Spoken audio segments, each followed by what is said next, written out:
টাঙ্গাইলের ভুয়াপুর উপজেলা পরিষদের প্রায় ৬ বিঘা জমি দখল করে বাসাবাড়ি ও দোকানপাট নির্মাণ করেছে কতিপয় অসাধু ব্যক্তি। সম্প্রতি পরিষদের সীমানা চিহ্নিত করতে গিয়ে বেরিয়ে আসে বেদখলের বিষয়টি। খোদ প্রশাসনের জমি দখলের খবরে এলাকায় জন্ম দিয়েছে ব্যাপক আলোচনার সমালোচনার।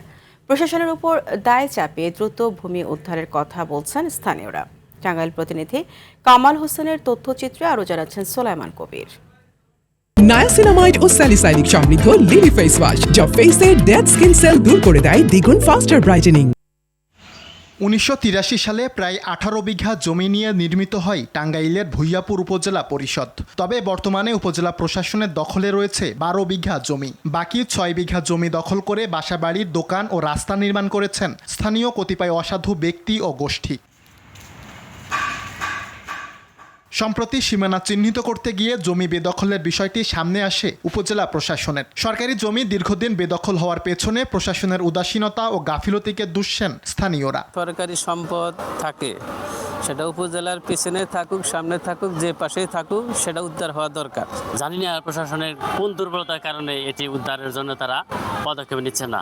সকলকে নিয়ে যেন প্রশাসন এটিকে উপজেলার দখলে নিয়ে আসে। দ্রুত বেদখল হওয়া জমি চিহ্নিত করে দখলমুক্ত করার কথা জানিয়েছেন উপজেলা নির্বাহী কর্মকর্তা।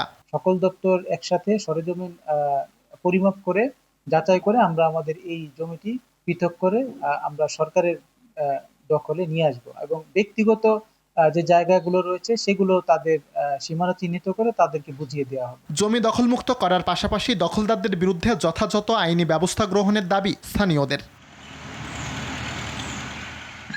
সুলাইমান কবির, RTV।